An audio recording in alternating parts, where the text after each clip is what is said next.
dimanche après-midi, le samedi soir après Shabbat, quand les petits m'ont bien raconté les cours qu'ils ont eus, dans les trucs, ça m'a serré tout le Shabbat sans que je puisse l'appeler.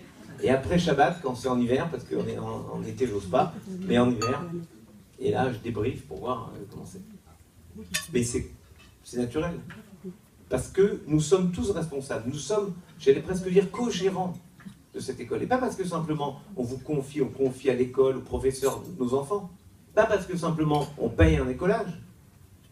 Parce que on décide de partager un rêve d'avenir, un rêve commun d'avenir.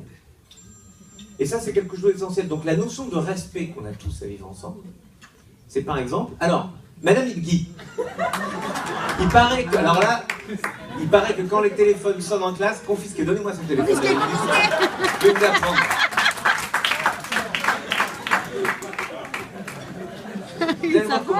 Dan, confisque le téléphone portable tout de suite. Je m'en fous, donne-moi le téléphone. Confisque-lui le téléphone, tu vois? Qu'on voit un peu ce que ça fait de prendre le téléphone et d'après d'aller voir, quémander auprès du directeur. Monsieur le directeur, rendez mon téléphone à ma fille. Pararia, comment je vais faire 5 minutes, je ne peux pas lui parler, c'est pas possible. Vous voyez? Ne juge pas ton prochain avant d'être à sa place, disait Maxime Depère.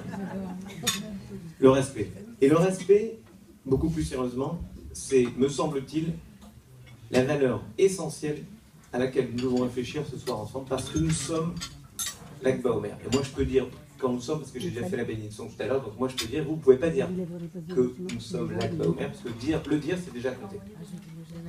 Pourquoi c'est la valeur essentielle? Parce que nous nous rappelons la fin de l'épidémie qui avait frappé les élèves de Rabbi Akiba. Pourquoi? Parce qu'ils ne se donnaient pas du respect les uns aux autres. Et donc, ce manque de respect entre eux a causé une perte.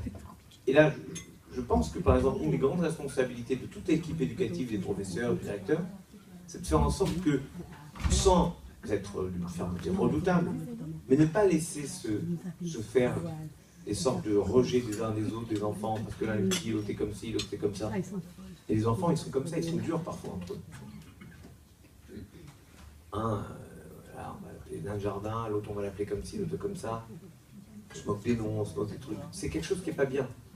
Et c'est pas uniquement parce que c'est pas bien, parce que dans les manuels d'éducation nationale on dit que c'est pas bien, mais c'est pas bien parce que 24 000 élèves de Rabbi Akiba, c'est ce que nous commémorons aujourd'hui,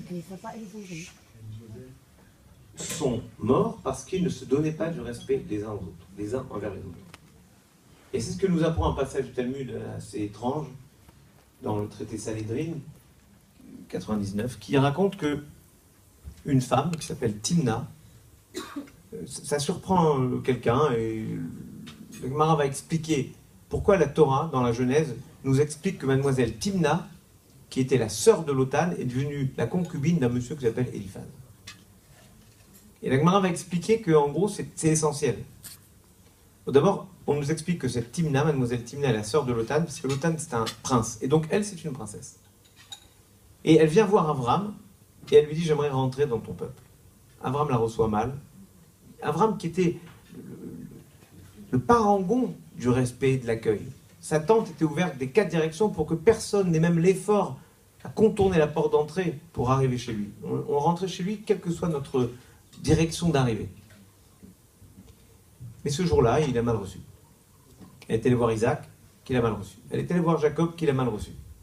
Elle a dit, je préfère être simple concubine dans cette famille que princesse dans ma famille. Elle va donc être la concubine de Eliphaz, qui est le fils de Ésaü. Avram, Isaac, Jacob, et Jacob a un frère, Ésaü, le fils d'Ésaü, Eliphaz. Elle devient sa concubine. Et d'elle et de lui, va naître Amalek, le pire ennemi d'Israël. Et la Gemara dit, elle conclut, c'est terrible, cette phrase, elle est terrifiante dans le Talmud, tout cela uniquement parce qu'on a mal accueilli quelqu'un. Et les professeurs, par exemple, tout comme les parents, quand on accueille mal quelqu'un, parce qu'on n'est pas bien, parce qu'on a ses soucis, ses problèmes, on ne se rend pas compte qu'à un moment, on peut briser quelqu'un en le rejetant, en mégotant l'humanité qu'on doit légitimement partager, en minimisant, j'allais presque dire, le minimum syndical qu'on doit à chacun, dans cette humanité, on ne se rend pas compte parfois à quel point, comme le disent les Maximes des Pères, que les sages fassent attention à leurs paroles, car leurs paroles sont comme la morsure d'un renard. Un simple mot, on voit bien comment dans la Bible, lorsqu'on était frappé de tsarat, cette forme de lèpre, il suffisait que le Kohen dise pur ou impur, un seul mot, et ça a toute notre vie basculé, en tout cas pendant un certain temps. Donc, la notion de respect et d'accueil est essentielle, et je crois que c'est peut-être ça, la chose essentielle qu'on doit essayer de leur apprendre. On doit leur apprendre à maîtriser le monde.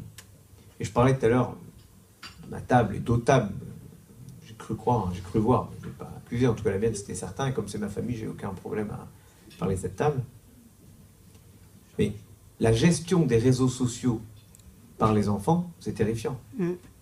C'est vraiment comme la Gemara qui explique que Tovi, le serviteur de Rabbi Eliezer, est allé au marché lui chercher la meilleure des choses, il lui a amené la langue, il est allé lui amener la pire des choses, il lui a amené la langue. De nos jours, on pourrait dire la même chose avec Internet, Facebook, Twitter, Instagram, Snapchat, enfin tous ces trucs-là, dont il faut se tenir autant que faire se peut, et en même temps, où on voit bien, si l'un des enfants dit « moi je ne veux pas », il devient complètement exclu du groupe.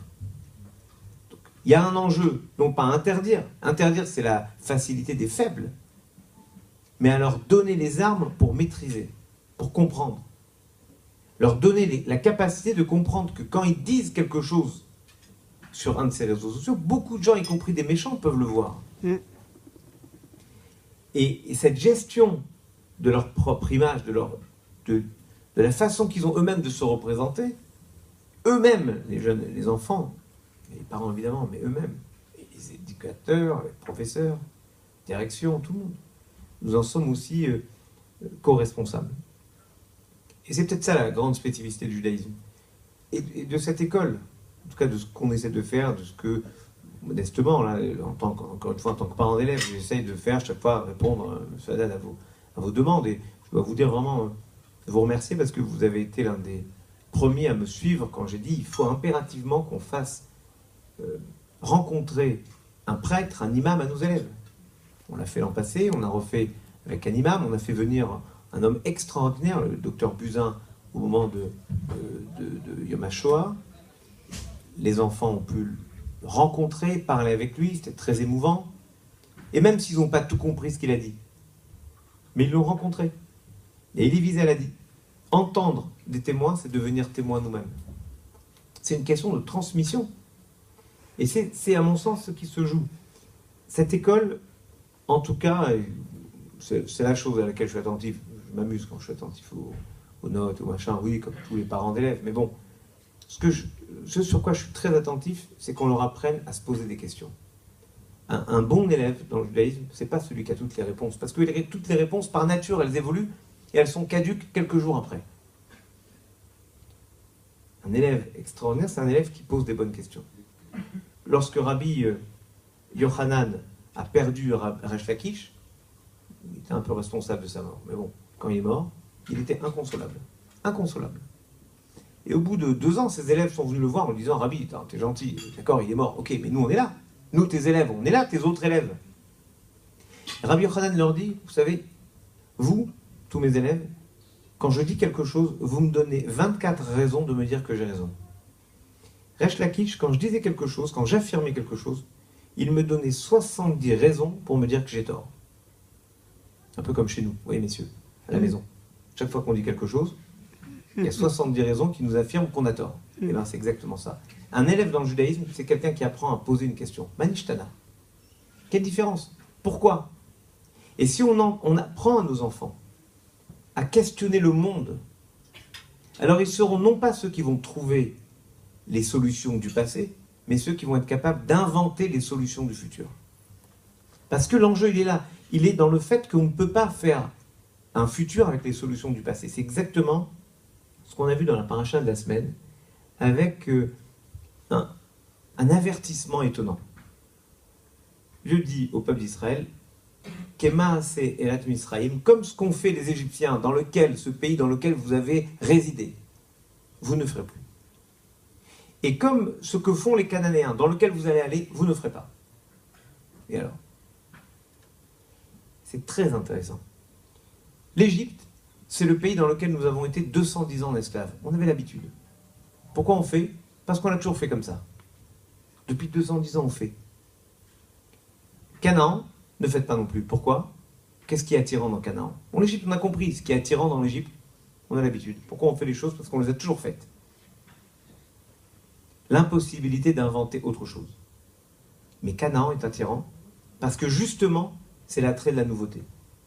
Et le judaïsme, dans son authenticité, nous donne la possibilité de résister à la fois à la tentation délétère et de facilité qui consiste à faire comme on l'a toujours fait, à ne pas inventer un nouveau possible, et en même temps à lutter contre le charme vénéneux de la nouveauté, qui n'est nouveauté que quelques instants. C'est comme dans la vie.